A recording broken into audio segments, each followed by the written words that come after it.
On this day in 1968, Tommy Callaghan scored on his debut for Celtic.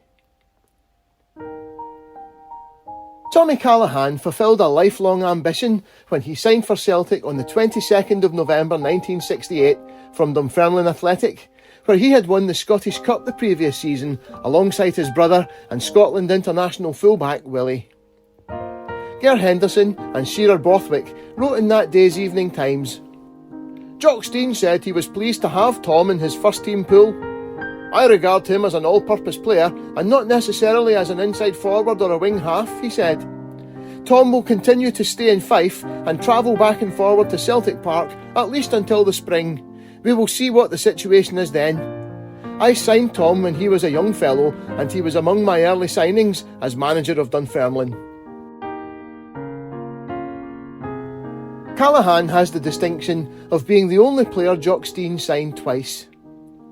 Celtic did not disclose the transfer fee at the time, but Stein did say it was more than the £30,000 paid to Hearts for Willie Wallace in 1966, making him Celtic's most expensive ever signing at the time. Callaghan would not be eligible for Celtic's visit to Red Star Belgrade in midweek, but he went straight into the side to face Partick Thistle the following afternoon as they lined up Fallon, Craig, Gemmell, Murdoch, McNeil, Brogan, Johnston, Lennox, Chalmers, Callaghan, Hughes. While it took Callaghan a long time to settle into his new surroundings, he actually had a brilliant debut, although he had to share the limelight with John Hughes, who turned in a tremendous performance on the left wing. From a square ball from Hughes in the first minute, Callaghan brought out a superb save from Thistle keeper Billy Ritchie with a 20-yard shot. Hughes opened the scoring on 13 minutes when the keeper could only parry a Jimmy Johnston shot high into the air and Yogi was on hand to smash in the rebound. Tommy Callaghan was already impressing, Ger Henderson writing on the 23rd of November. Callaghan was giving the Celtic supporters the payoff for his signing fee, and from one of his perfectly judged crosses, Lennox headed the ball far out of the reach of Ritchie, but against a post. Hughes and Callaghan were dovetailing to great effect, and on 23 minutes, from another Hughes pass, the newcomer scored a glorious debut goal. Henderson wrote, "From 25 yards, the inside left did not appear to take any aim, but he hit the ball with the speed of a Wild West gunslinger, and Ritchie could do nothing but watch it fly over his head and into the roof of the net." Thistle improved in the second half, the Glasgow Herald reporting on the 25th of November.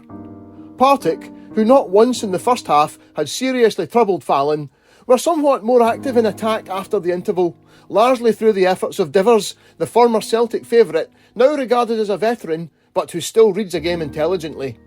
He was replaced late in the proceedings by Cumming and left the field to a great round of applause from both sets of supporters.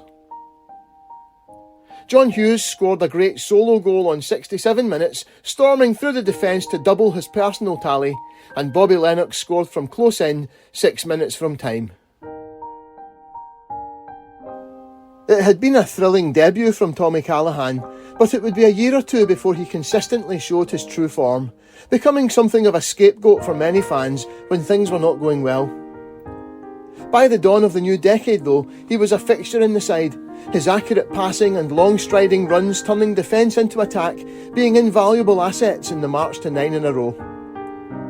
After Celtic's European Cup second round ties against Ujpest in late 1972, Callaghan's performances prompted their great striker Ferenc Beni to say that he was amongst the best midfielders in Europe.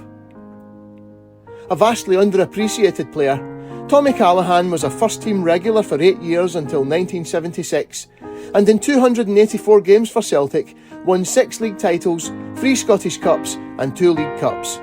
A truly great Celt.